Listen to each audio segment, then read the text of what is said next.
My name's Maya Wallace. I was born in 1988 in Glasgow. I grew up initially with my mother and father, who were both social workers. And after a few years we moved to the west of the city. It was just my mum and my brother. I didn't have any religious views as a child.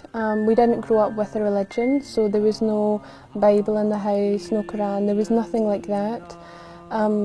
My family, my wider family, so my aunts and uncles, they're scientists, so a lot of the views that I had maybe came from them. So there was no impact, do I believe in God, is there a God? There was no such discussions.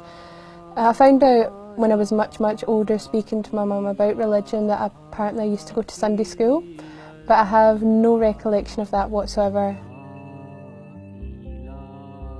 So in high school I took religious education, much to the dismay of my teachers. I decided to switch subjects because I wanted to learn a little bit more about religion. At this stage I had a desire to get some answers, not to adopt a religion, not to become Christian or a Sikh or Catholic. It was just to find the answers to these questions I had since I was a young girl. Now at school, I didn't get those answers. The religions that they taught, they didn't make any logical sense. And I thought, why would I have faith? This is from God. Because surely God should be able to explain to me simply the answers. So my high school didn't teach Islam. At the time, it was quite superficial. They said that they couldn't teach Islam because they didn't have a religious education teacher who'd studied that religion. Either way, I was happy. To me, it wasn't a real religion, it was barbaric. The Muslims were crazy nutcases. They were just people that would terrorise innocent people. They would blow up buildings.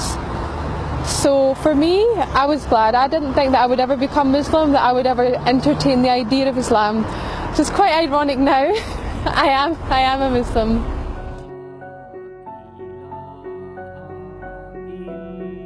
I had no interaction with people of other ethnicities, of other religions. There was perhaps 2 or 3 students in my school, but they were very westernised. They had adopted our culture, so I had no real ability to see what really is Islam, what is a Muslim. So from there on in I thought, well, I've learned about the real religions. They're a load of rubbish, I don't believe in them, so I just carried on. I just became a normal Scottish teenager. I done what you would expect of any sort of British teenager. I went out clubbing, I drank alcohol, just had a laugh. There was no point. Looking back, I just think at that time I thought that's what you did with your life, but to me now it just seems pointless. And where my journey into Islam began was in 2005 I started working in a call centre. And in that call centre it was predominantly Pakistani people that were in there that were Muslims. And they were not crazy. They were not anything that I had imagined, that the media had portrayed. And in actual fact, they became my best friends.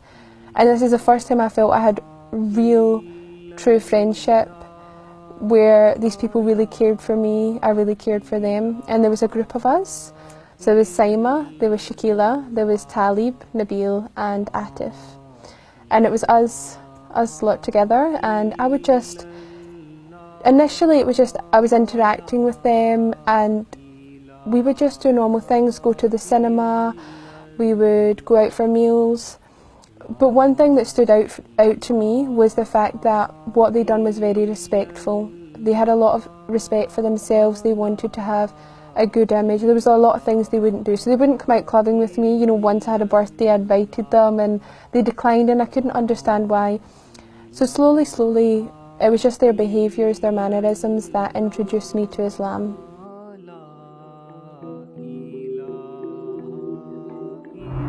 When I was working in the call centre with the other Muslims, one of the most profound moments for me was actually during Ramadan, and I remember the moment very clearly. We were in the Avon's office in Baird Street, and my group of friends that I'd mentioned earlier, they were fasting and they were about to open their fast.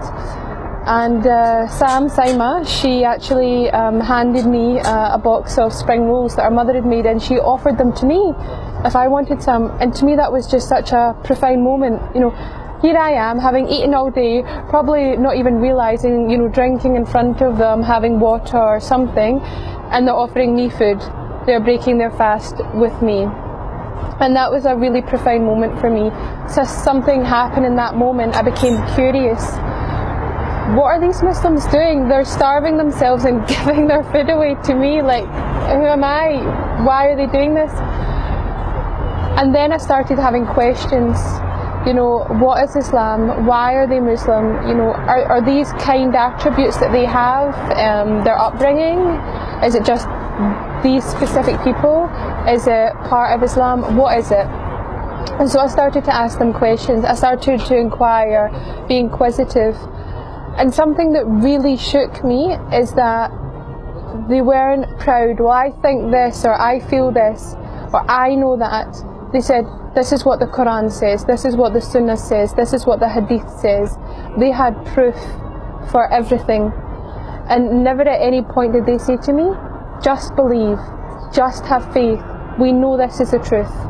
They didn't tell me that, they gave me the answers, and when they didn't know the answers, they would go and find out, and they would be humble enough to admit, I don't know, I can't answer that, I can't tell you.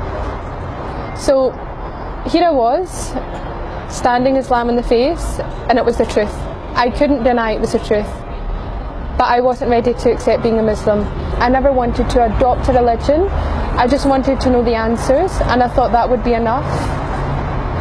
But in learning about Islam, I realised that believing is not enough. Islam is a way of life. They've got their own economical, political, social, legal system.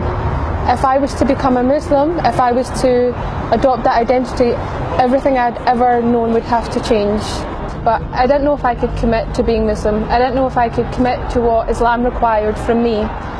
So I had what I would call a trial period. And I was going to try and see if I could do what Islam required of me. So initially it was simple things for me, like stopping eating haram meat. Being a vegetarian previously, that wasn't so hard for me. Then it was stopping drinking alcohol. Then it was stopping going out to nightclubs, which was a large part of my social life. I started to dress more modestly, so I went half of my wardrobe.